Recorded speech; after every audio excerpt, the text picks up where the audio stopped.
It was even bad to the point where the Queen of England, she said this: the Queen of England believed that capturing Africans against their will would be detestable and call down the vengeance of heaven upon the undertakers. Yet, after seeing the huge profit available, she lent royal ships to 2 slaving expeditions of John Hawkins, the first English trader of enslaved people from West Africa to America.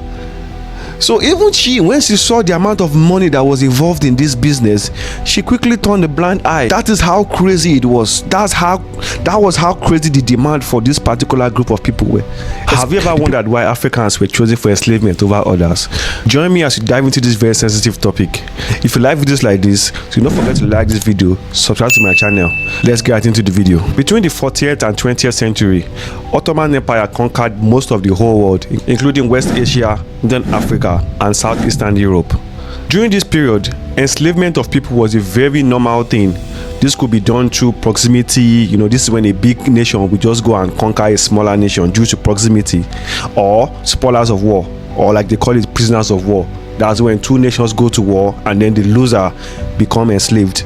So those were like the major reasons why enslavement was a big deal then. But this is where it gets interesting. During that period, the Ottoman Empire was spreading so fast. They were spreading rapidly, conquering different nations, fighting here, involved in a lot of battle. And they were able to do this through the help of a group of black African warriors called the Black Conquistadors. Some people refer to them as mercenaries, because they were highly skilled, very coordinated, and they were physically fit. So they fought side by side with the Ottoman Empire army, leading the group. And during this period, no army had a chance against this group. That is how good they were. The Black Conquistadors, they got so popular to the point where the other side of the spectrum, which was the Europeans, they got so wary of this group. That was how effective this group was. They were really, really popular during that period. So after World War I, the European and his allies, they defeated the Ottoman Empire and its own allies. And so many of them became prisoners of war. Of course, including the Black Conquistadors that fought side by side with the Ottoman Empire. Shortly before this, European slaves only consisted of white felons and some Asian slaves or Asian servants. Example, people from India or Malaysia or some other Asian countries. But unfortunately, an epidemic disease broke out which took the life of so many indigenous people. This led to the increase in demand for slaves. And of course, the Europeans, they had to turn to the prisoners of war that they got during the World War I. So many of them were, of course, Turkish people, Germans. So many of them were also Africans. Like I said, the Black Conquistadors were also one of the prisoners of war. So by doing this, the Europeans, they quickly realized that the black slaves, the Black Conquistadors, of course, they were really skilled in raising livestock, in agriculture, and they were physically fit to work longer hours, and they were able to raise crops like rice, which the Europeans were unfamiliar with at this time. So because these black slaves were able to withstand harsh weather conditions, they were able to work longer hours, and of course this led to a high level of productivity, which also led to more profit, which also led to more money for the Europeans. So because of this, there was a special demand for this particular group of people, just because of their reputation of working longer hours and being able to withstand weather conditions. There was a special demand for this particular group of slaves. Then they called them the chattels. That was the official term for them at that point in time.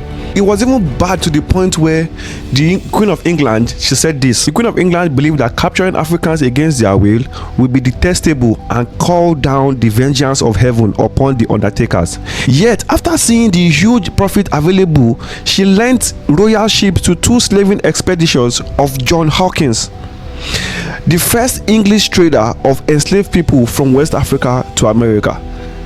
So even she, when she saw the amount of money that was involved in this business, she quickly turned a blind eye. That is how crazy it was. That was how crazy the demand for this particular group of people were. The people that were from Africa, the black African slaves, that was how high the demand for them was. It was a very, very lucrative business. To cap it all up, this article sums everything up. As late as 1640, there were probably only 150 blacks in Virginia, the colony with the highest black population. And in 1650, 300. But by 1680, the number had risen to 3,000. And by 1704, to 10,000. Faced by a shortage of white indentured servants and fearful of servant revolt, English settlers increasingly resorted to enslaved Africans.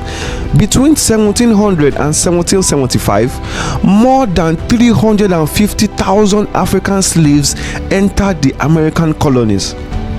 That tells you everything you need to know about how lucrative this business was during that period.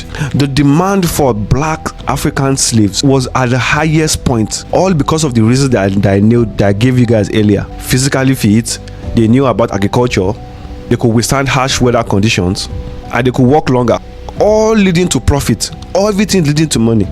As much as nothing justifies enslaving another human being, it is very, very important for us to not avoid sensitive topics like this, but for us to understand the mentality that led to this horrific event.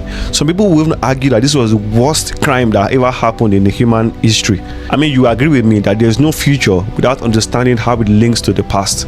Speaking of the past, if you want to understand why most West African flags look the same, click on this video here, and I'll see you guys in the next one. I'm out.